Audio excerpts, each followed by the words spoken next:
When you think about it, his tools were so simple. Just ink, paper, and words.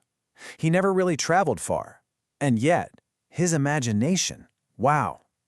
It built these incredible universes of love and tragedy and ambition that even 4 centuries later still shape our entire culture. This is the story of William Shakespeare. And that quote, it really gets to the heart of it. More than any writer before or since, Shakespeare held up a mirror to who we are. And in doing that, he basically became the guy who defined modern storytelling for the whole world. So here's how we're going to break it all down.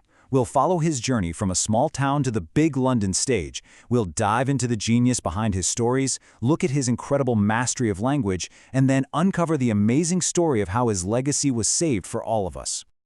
Okay, let's start at the beginning. We're in Stratford-upon-Avon, where a young man from a pretty modest background was about to set off on a path that would change literature forever. So you gotta picture London back in the late 1500s. It was this bustling, chaotic, totally thrilling city. And right at the center of all the action was the theater.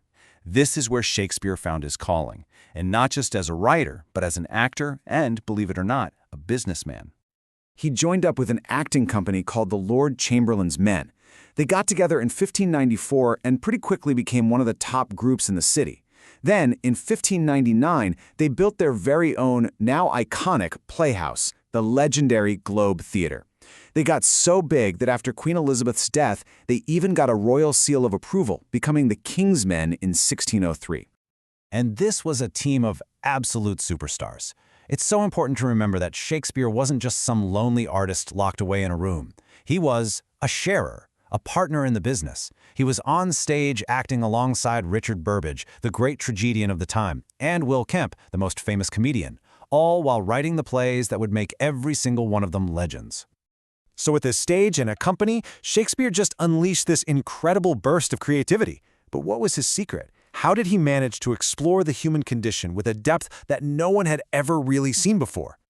Get this, in just over 2 decades, he wrote nearly 40 plays. I mean, that output is just staggering.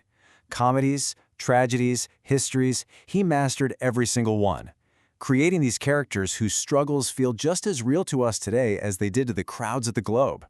But his genius wasn't just for the stage. Oh no, he also perfected the sonnet, writing 154 of them, and each one is like this powerful little package of poetry, exploring the most intimate corners of the human heart.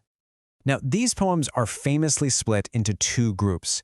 The first part is all about a beautiful young man exploring these ideas of idealized love, and the big one, trying to beat time itself. But then the second part, it's just completely.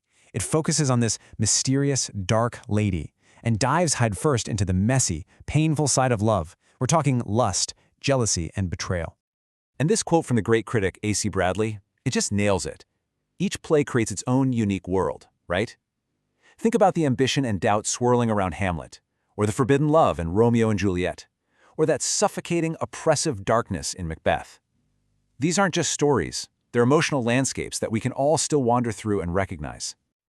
Okay, so Shakespeare didn't just tell amazing stories, he fundamentally reshaped the English language. I mean, this was a time when English was still kind of fluid and evolving, and he was its greatest innovator. He was inventing and popularizing words and phrases we still use every single day. You can see his mastery so clearly when he worked under really tight rules. Take the sonnet, for example. It's a super rigid form. It has to be exactly 14 lines long, and it has to follow a specific rhythm called iambic pentameter. This just goes to show you his incredible precision with words. And yet, even inside that strict little box, his creativity was just boundless. He produces a line as immortal as this one, from Sonnet 18. But his real power was even bigger than that. He either coined or made popular over 1,700 words. Think about words like lonely, majestic, addiction, even bedroom. And those phrases we use all the time, like break the ice or wild goose chase, yep, that's him. To read Shakespeare is literally to hear modern English being born. So, after he died in 1616, Shakespeare left behind this absolute treasure trove of plays. But how did his work survive to become this global phenomenon?